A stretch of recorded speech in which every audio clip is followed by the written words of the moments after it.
This show is part of the RetroZap.com podcast network.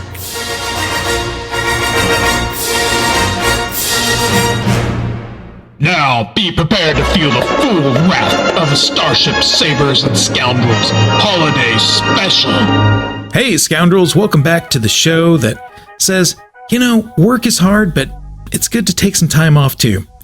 I'm your little dark co-host, Darth Taxus, coming to you from the mailroom of my flagship, the Assessor Collector, because, much like my other co-host, Dennis the Phantom Menace Keithley, we're mailing it in this episode, because we're going to go on vacation. Right, Dennis? Absolutely. Hey, Taxus. Hello, Scoundrels. We are recording this on June 20th, which is way ahead of the July 4th. Happy Independence Day, everyone. Release date. And yeah, we're going on vacation. And so nothing we say in this episode is going to be real timely, but we hope you enjoy it anyway. So with that, I'll just let you know that we're not going to have the normal show format. Nope. We're going to cover a few quick news items. We're going to have a quick discussion about some of the stuff we learned from the new Darth Vader 1 from the Volume 2 of Darth Vader.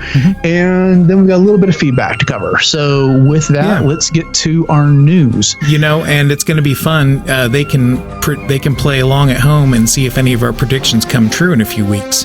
Like, I'm going to start it out real quick, okay, about Darth Vader, okay, Dennis? I predict there will be a Darth Vader 2. Coming out tomorrow, as a matter of fact. All right, so first up, we've got the news, I should say. It's actually not really news, but on Dave Filoni's birthday, which was a few weeks ago, you probably heard this covered elsewhere, but he released a picture on social media. Basically, it was the wolf that we've seen from the season 4 trailer for Rebels, and Ahsoka was petting it, and there was one of those converies flying around, and then there was a few labels. And so one was pointing to the wolf, and it said wolf, and one pointing to the convery, which I think said owl, and then it there was a one label pointing to Ahsoka. It said, not the wolf. So it's kind of squashing everyone's theory, including mine, that Ahsoka may have been reincarnated as the wolf. Yeah, but there's still a lot of speculation that he didn't say not the wolf and owl, right? When he was pointing. So some people are like, that just means that Ahsoka's the owl. But I don't know. I'm still... I know there was, should we call it lycanthropy, in the Star Wars universe, but it was more, we know there's shapeshifters, right? So I guess you could have, animal shapeshifters, and maybe this is a Force thing, but it feels really, I don't know, foreign to me, if she's like an owl and suddenly flies down and her wings get really large and become her cloak or something. I don't know. Feels like Dungeons and Dragons-ish, Yeah, I don't know either. What's compounding all of this is that t-shirt he was wearing at Celebration, which initially said Ahsoka lives ? And then while the season 4 trailer was playing, he changed to an exclamation point. And he kind of teased and made promises that we're going to find out more about Ahsoka at some point during the other panel he did, just kind of the beginnings and unexpected fates of various animated characters. So we'll see. Fine. It's not the wolf. I'm okay with that. This is just kind of a situation of his own making, based on things that he said at Celebration. Right. So we'll see. May I ask you a quick question? We know that the sister in the Mortis arc did have an effect on Ahsoka, right? She basically gave her life up to save Ahsoka's, right? Do you think that, did the son, or the daughter, did the son have some sort of effect on Anakin, and maybe the whole battle at the Sith Temple was still a continuation of that? And maybe Vader did truly walk away from her in some weird... do you see what I'm getting at? Like a continuation of the balance between the daughter and son?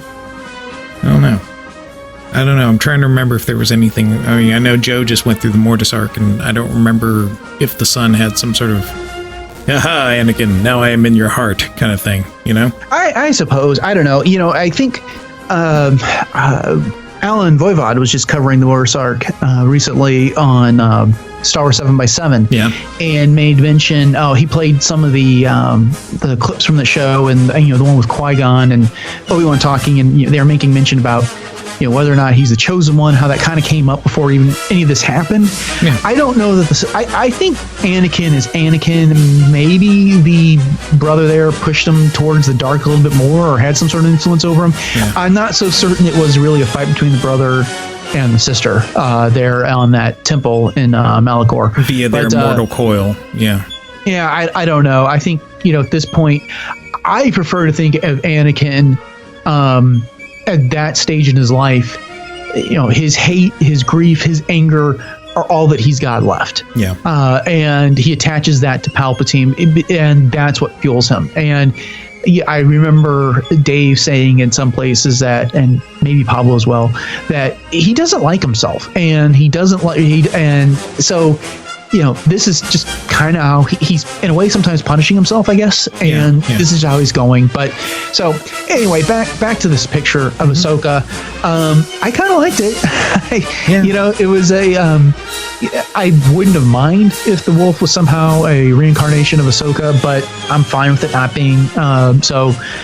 It was just if anything, I guess it now gives us room to speculate more about what became of Ahsoka if she is in fact still alive. There's something I really cued in on the picture is how she's approaching the wolf, how she's the body language. You know what I mean? It's not like, it's more like, I don't know, it's like she's touching the nose or something, almost like you're putting your hand out for a dog to smell you to make sure you're okay, but not quite, I don't know. It seemed to me that she was just kind of petting his head the way I pet my dog's head. So who knows? I mean, perhaps there's something more there. It seemed like it was a wonderful little piece of art, but I'm not sure if he was trying to convey that subtle meaning in that illustration as much as he was trying to. This was such a Dave move with this picture, which was, there's this speculation, the rumors out there that he's aware of. And so he quashed part of it, and he did it in such a way that it raises more questions. Right. And so, I could just see him sitting back and giggling. And, perhaps at the next celebration in 2019, he'll be talking about this in some panel. I would not be surprised in the least bit. But you got to know it's probably going to come up during one of the Rebels Recon things as some sort of a question that comes in. But we'll find out. All right. Well, speaking of Ahsoka, the actress that brought her to life, Ashley Eckstein, was busy on social media yesterday. She posted a picture of herself posing with Matt Lanter, of all people. Yeah. While she was wearing a T-shirt that featured Matt Lanter. Yeah, it's Ugg Mondays or something on it, right? And then the comment was, recording with Matt Lanter while wearing a T-shirt featuring Matt Lanter, or something to that effect. Right. So this begs the question: what were they recording? And please tell me it was Star Wars. I guess it could have been, what's that new female-based series that's coming out? Destinies. I think it's I guess it could have been, but I thought those were done because they come out next month. Or at least some of them do. Well, I think there was another round that's coming out like in another month or so. But and maybe that's it. I mean, perhaps I'm overestimating the production time that's needed for these things, but they're shorter clips. They're going to be originally released on YouTube, or at least some of them are. I would have thought that all the voice work would have been done a long time ago on these. I know for an episode of Rebels, which I know is a bigger endeavor to produce one of those episodes, they get those things done, a year in advance on the voice work? I'm not sure it would be for Rebels. I think I saw somewhere somebody was hoping beyond hope that it was going to be a Mandalorian, like the Siege of Mandalore, like a standalone little animated movie. Yeah, we got in the novel Ahsoka, they teased the beginning of all of that with Matt not man, I'm using his actor's name, with Anakin handing off a portion of the 501st, which included Rex, to Ahsoka, and they had switched over their blue markings on their armor to an orange to reflect her markings, and so that could be that scene, and that would be fantastic. I would love to get the Siege of Mandalore animated in some form or fashion. I think that'd be a better version of that story than a book would be. And so if this is that, that's great. Who knows what it is? It could be, if we do get, well, I gotta believe that probably the voice work for season 4 has been done. So I doubt it's got anything to do with that. Right. I don't think so. But, we don't know what's coming next for Star Wars animation after this, beyond the Destinies, which is concurrent. So I don't know. I'm keeping my fingers crossed for something like what you just mentioned, that we're getting some sort of it could. Yeah. I'd love an Ahsoka series that bridges the gap from Revenge of the Sith to Rebels. Yeah. Tells more of her adventures. We got the one in the book, but I would love to get more. And if that was a flashback scene, that'd be fantastic. Yeah. Plus, who's in the Siege of Mandalore? Isn't Maul in there? Yes, that's why they were sieging Mandalore. There you go. Yeah, and so that would be great to see, because I'll get Sam Witwer back in the fold too, which would not be bad. I think Star Wars needs more of all three of them. I mean, could you imagine if Sam Witwer was also in the picture? It would have just melted down Star Wars social media beyond any recognition. So, yeah, I would be excited for that. I'm just trying to think of what other possibilities. I mean, Battlefront 2... I guess there could be like a future release mod or something. I don't know. But yeah, that's who knows. I mean, and you made the very astute observation. I mean, hopefully it's Star Wars related, but that doesn't necessarily mean it is. Right. But we can hope. So next story, and this is kind of breaking news this evening. It won't be on July 4th, but Lucasfilm released a statement on StarWars.com, and pardon me while I get this up, regarding the Han Solo movie. There has been, or will be, a change in the director's chair. It's currently being held by Phil Lord and Christopher Miller. Yep. But anyways, the statement goes like this. The untitled Han Solo film will move forward with a directorial change. Phil Lord and Christopher Miller are talented filmmakers who have assembled an incredible cast and crew, but it's become clear that we have had different creative visions on this film, and we decided to part ways. A new director will be announced soon, said Kathleen Kennedy, president of Lucasfilm. Unfortunately, our vision and process weren't aligned with our partners on this project. We normally aren't fans of the phrase creative differences, but for once this cliche is true. We are really proud of the amazing and world-class work of our cast and crew, stated Phil Lord and Christopher Miller. The untitled Han Solo film remains scheduled for a May 2018 release. So, there's been plenty of speculation already today as to what's going on, and I am certain there will be plenty more in the next 2 weeks leading up to the release of this episode. Perhaps by then we'll have a new director announced. There's some alarm over this change because they've only got about 3 weeks left in principal photography, or their principal shooting of the film. Of course, it's going to have reshoots, as every movie does these days.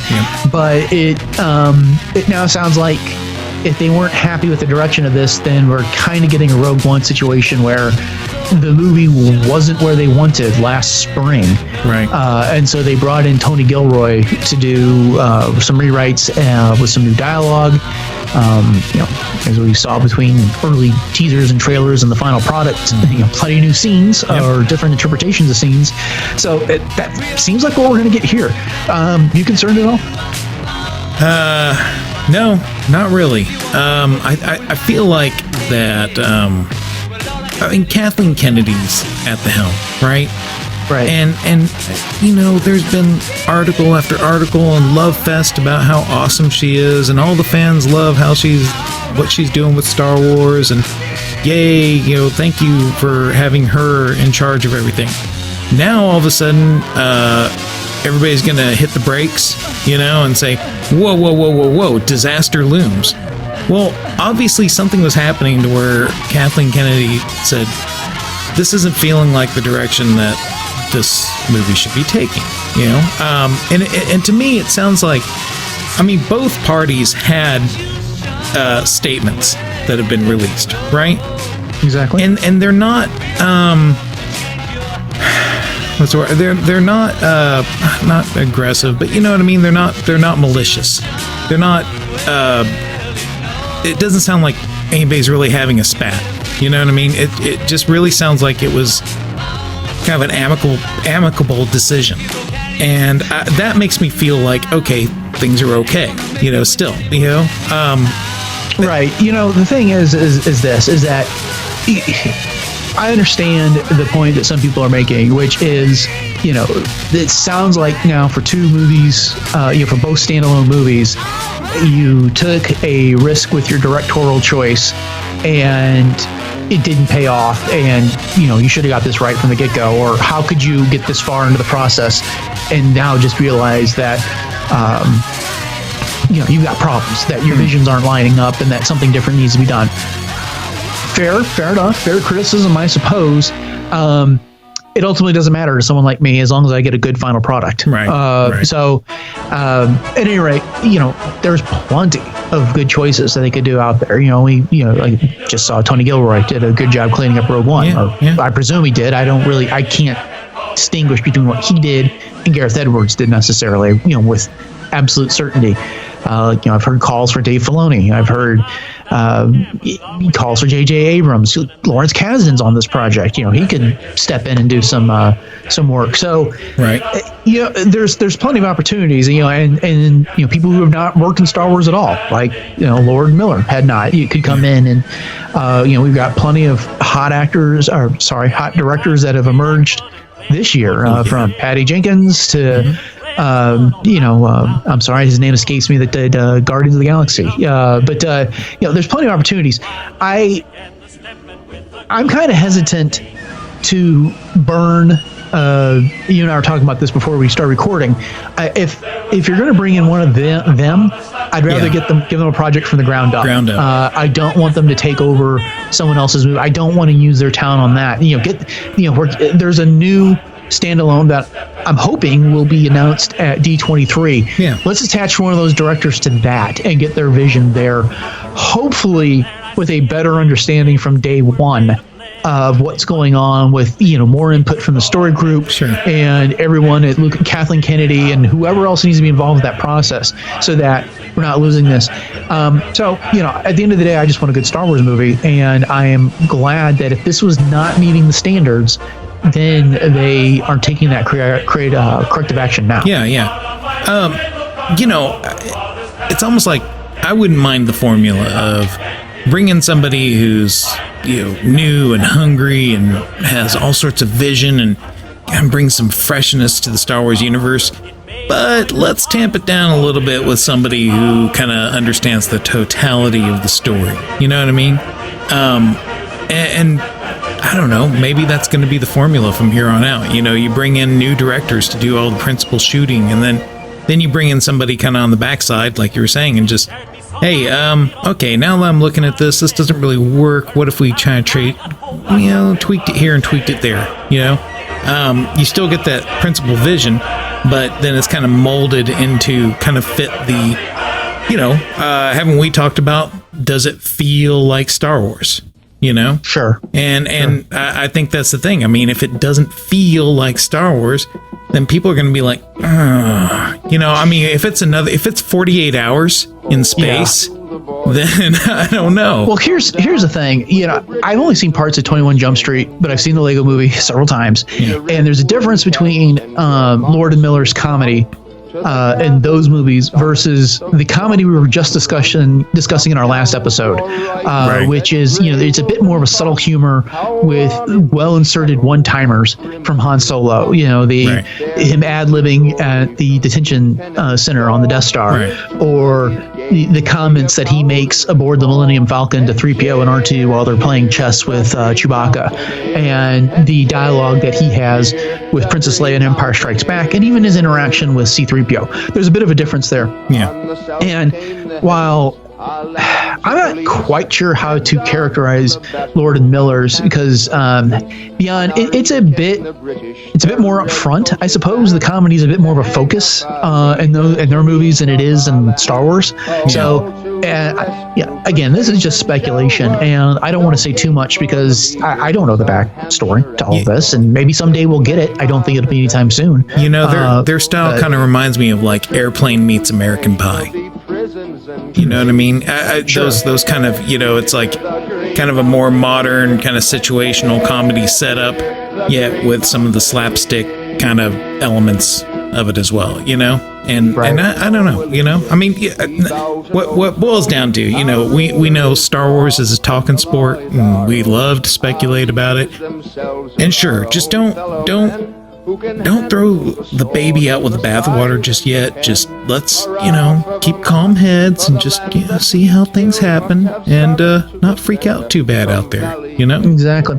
All right. Well, I think it's time to turn to our mini hypothetical, and that would be Vader 1. They've started the second volume of Darth Vader and confusingly labeled it Darth Vader, and started numbering it with number 1. So this series is being written by Charles Soule, who did the Lando miniseries. He's also writing Poe Dameron, and he wrote Obi-Wan and Anakin. And it's being illustrated by Giuseppe Camuncoli. I think that's how you pronounce his last name. That's better than I could. I'm assuming that's Italian, maybe French. Sure. I don't know. Could be both. This story takes place prior to Volume 1. It follows the events of Revenge of the Sith and picks up as Vader was getting off of the operation table, where he truly became Darth Vader with the black mask and all the cybernetic parts. Yeah, I'm a little confused. I've seen it recited, it seemed from official and semi-official sources both ways, that this is taking place right after the No declaration, and that it replaces that screen of his. So, I guess, reader's choice on your interpretation for that. But I kind of like it better as a change as opposed to following. I like, so he throws the Emperor up against the bulkhead immediately after that and is angry because, he believes that the Emperor misled him, that Padme would still be alive. Right. And which his suspicions get confirmed at some point. Right. And, he mentions that, she may be dead. You chose an alternate path. So he's squarely blaming everything that happened on Vader/Anakin. But at any rate, Padme left him with a great gift, which is his paint, which he can use to fuel his anger and his hatred and propel him to the dark side. And which kind of gets to the meat of what I want to talk about with this Vader discussion. The next thing they do is, they decide that they're friends and that they've got the affairs of the galaxy to put in order. After he zaps the heck out of him and says, if you ever throw me again or ever use the Force against me again, gives him a good jolt. Yes. Gives him a good jolt there. Not quite the end of the Return of the Jedi, shocking, but still a good jolt there. But at any rate, they're overlooking, I guess, the Plaza courtyard where Masameda is directing clone troopers in the destruction of several dozen Jedi lightsabers, including Yoda's, it would appear. That was very Third Reich feeling too, with like the book burning and all. That's true. It was. Yeah. And the Emperor had just chastised Vader for not defending himself with his lightsaber. Well, and that's because Obi-Wan wandered off with Anakin's lightsaber. To which the Emperor also pointed out that that's not your lightsaber. That lightsaber belonged to someone else. Right. And the Sith get their lightsabers differently. So, do you want to describe this process?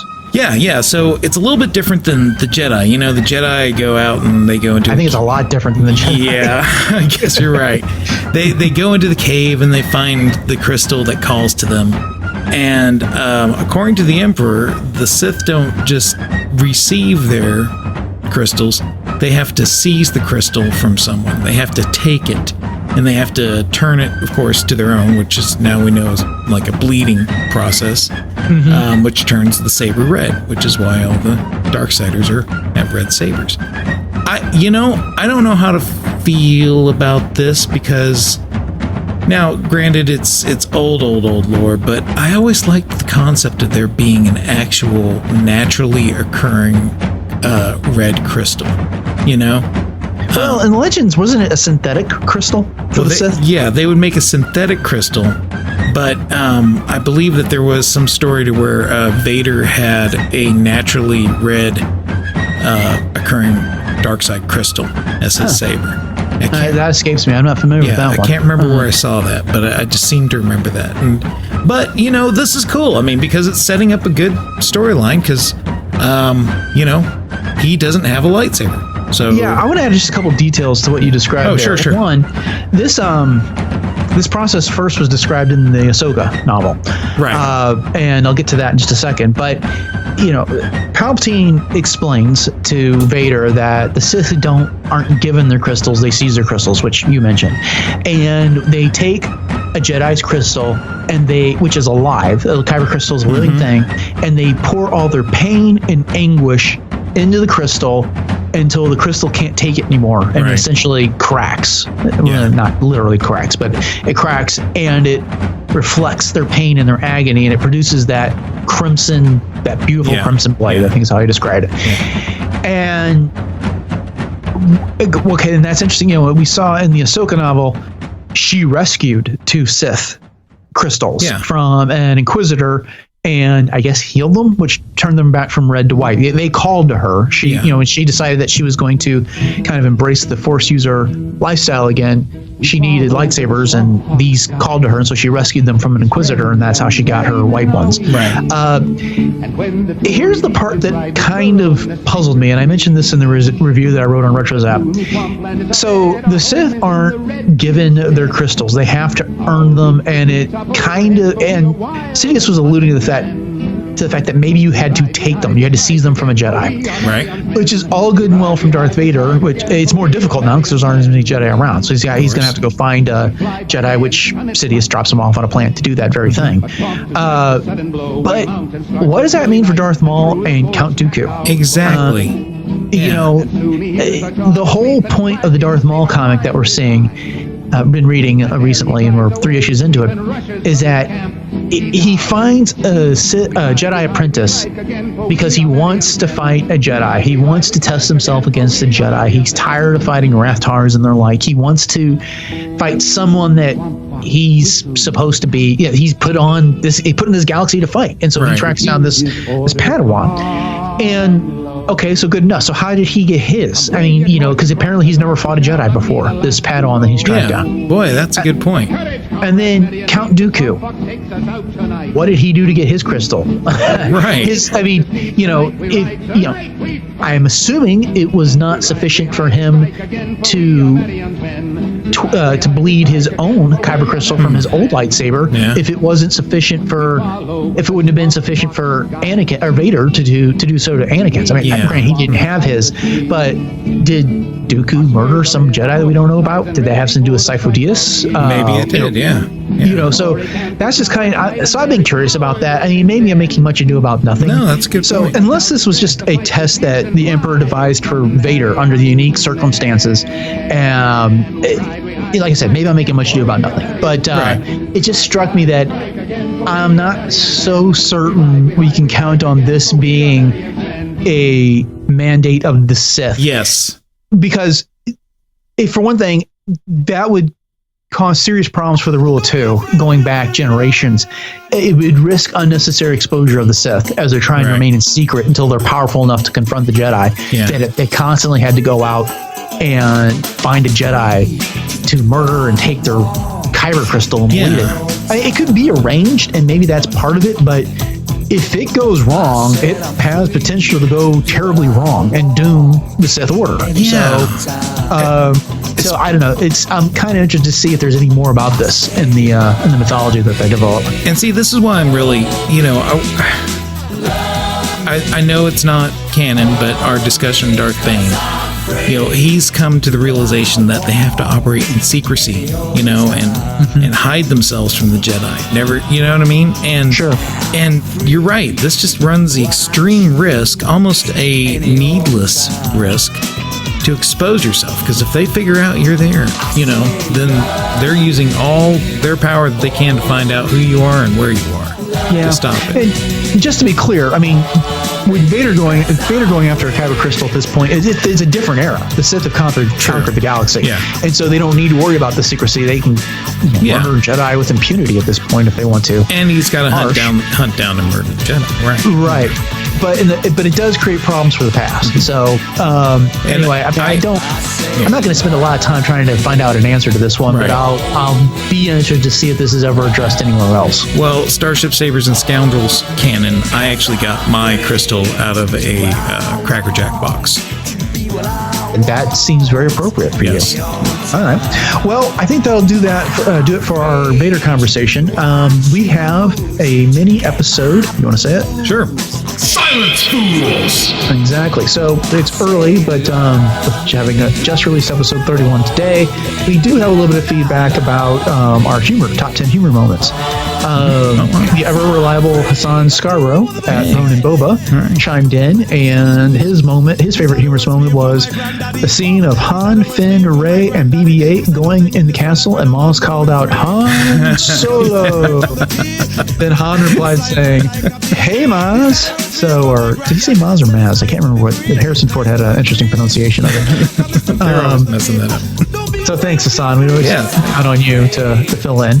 And so Faux Beat of the Star BQ podcast, which is really good, combining Star Wars discussion with food and barbecue. Two things I love. Yeah, he responded to favorite humorous moments with, I think I wrote this in another thread recently, but so far my all-time favorite one-liner is Yoda's super snotty, ooh, could not get your ship out. Which he's right. He's right. That is good. And then it's a lot of those Dagobah moments you were talking about. Right. Joey were talking about in that episode. So I like that one too. That's good. Yeah, gosh, that is so condescending. Get your ship out. Poor baby. But all right, but that'll do it for Silence Fool. Yeah, sure. We appreciate the feedback, guys. We hope to hear from the rest of you scoundrels. The next episode 32, is going to be the next installment of our Darth Bane book club as we go over the Rule of Two. So get ready for that and finish up if you haven't already. Yep.